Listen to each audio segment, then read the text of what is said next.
Assalamualaikum warahmatullahi wabarakatuh. Kami dari kelompok 3 akan mempresentasikan materi yang berjudul Sistem Ekonomi.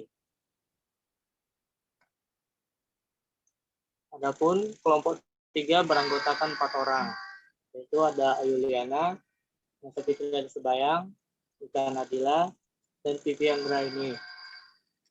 Materi pertama akan dibawakan oleh Ika Nadila. Pada Ika Nadila, dipersilakan. Pengertian sistem ekonomi. Sistem ekonomi adalah cara untuk mengatur atau mengorganisasi seluruh aktivitas ekonomi, baik ekonomi rumah tangga, negara, atau pemerintah, maupun rumah tangga masyarakat atau swasta. Menurut Dumairi, 1996, sistem ekonomi adalah suatu sistem yang mengatur serta menjalin hubungan ekonomi antar manusia dengan seperangkat kelembagaan dalam suatu tatanan kehidupan. Selanjutnya, fungsi sistem ekonomi. Yang pertama, merangsang masyarakat untuk melakukan kegiatan produksi, menyediakan metode untuk mengkoordinasi kegiatan individu dalam perekonomian. Yang kedua, menyediakan mekanisme tertentu agar hasil produksi dapat dibagi secara merata. Selanjutnya, jenis-jenis sistem ekonomi. Yang pertama, ada sistem ekonomi tradisional, yaitu masyarakat yang belum ada pembagian kerja, cara mendapatkan barang dengan barter atau natural, belum mengenal uang sebagai alat pembayaran, produksi dan distribusi terbentuk karena tradisi dan hanya untuk kebutuhan sendiri. Negara yang menganut sistem ekonomi tradisional yaitu Afrika Tengah, Ethiopia, dan Malawi. Selanjutnya akan dibawakan oleh Vivi Anggraini. Pada Vivi Anggraini, dipersilakan. Yang kedua, sistem kegiatan, yaitu sistem yang bertujuan mendorong pertumbuhan ekonomi. Pertama-tama secara mikro atau per kepala keluarga hingga ke skala negara yang menganut sistem ekonomi kerakyatan yaitu Indonesia. Sistem ekonomi liberal adalah suatu negara memberi kebebasan kepada setiap orang untuk mengadakan kegiatan ekonomi. Negara yang menganut sistem ekonomi liberal adalah Denmark, Finlandia, Jerman, Yunani, Hungaria, dan Italia. Keempat, sistem ekonomi sosial, yaitu di mana seluruh kebijakan perekonomian ditentukan oleh, sedangkan masyarakat hanya menjalankan peraturan yang ditentukan. Negara sistem ekonomi sosialis atau terpusat adalah Korea Utara dan Kuba. Sistem ekonomi campuran sosialis dan liberal. Paduan antara sistem liberal dan sistem ekonomis. Yang mengambil garis tengah antara kebebasan dan pengendalian, yang juga berarti garis antara peran mutlak negara atau kolektif dan peran menonjol negara yang menganut sistem ekonomi campuran adalah Amerika Serikat, Finlandia, Prancis, Swedia, Rusia, India, Cina, dan Hong Kong. Ciri-ciri sistem ekonomi. Sistem ekonomi pusat. Yang pertama, perencanaan disusun oleh pemerintah pusat. Alat produksi dikuasai oleh negara. Ketiga, produksi dan konsumsi diatur secara terpusat. Inisiatif dan hak milik. Sistem ekonomi campuran. Yang pertama, tangan pemerintah dalam perekonomian. Yang kedua, pihak swasta ikut dalam perekonomian.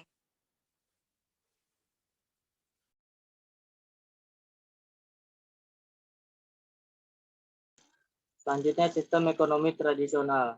Yang pertama, tidak ada rumah tangga produksi dan rumah tangga konsumen. Pemenuhan kebutuhan masyarakat dilakukan dengan barter. Yang kedua, belum adanya teknologi untuk menghasilkan suatu barang. Yang ketiga, teknik produksi dilakukan secara sederhana, seperti bertani, berkebun, dan berburu. Selanjutnya, sistem ekonomi liberal.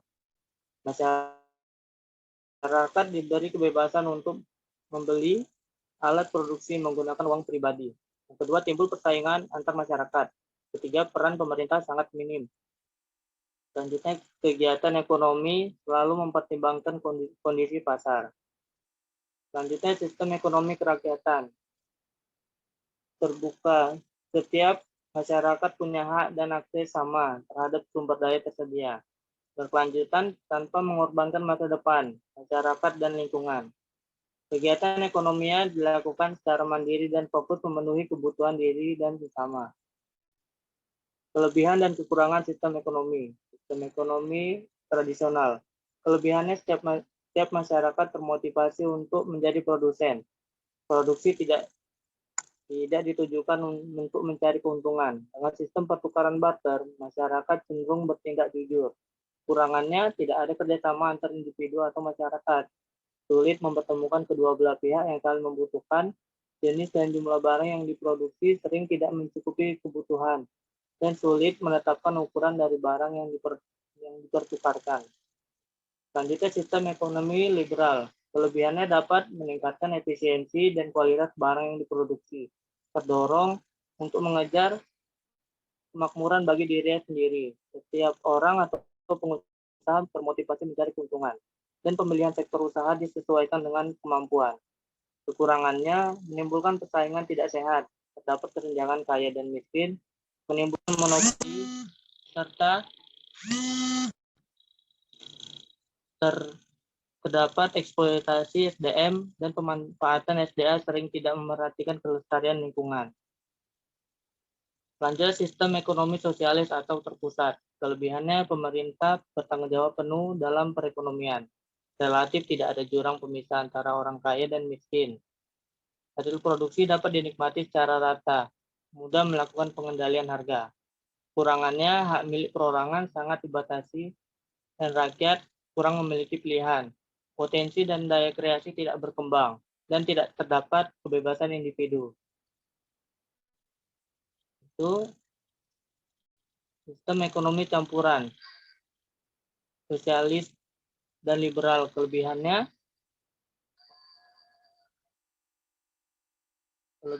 setiap ekonomi pemerintah dan swasta terpisah menjadi secara jelas. Fluktuasi harga dapat terkendali dan hak milik perorangan diakui dan dari pemerintah mendorongnya. Kekurangannya, jika peran pemerintah mendominasi akan timbul statisme. Jika peran swasta mendominasi, dan akan timbul monopoli yang merugikan masyarakat. Sekian materi yang dapat kami sampaikan. Lebih dan kurang kami mohon maaf. Kami akhiri dengan wabillahi taufiq walhidayah. Wassalamualaikum warahmatullahi wabarakatuh.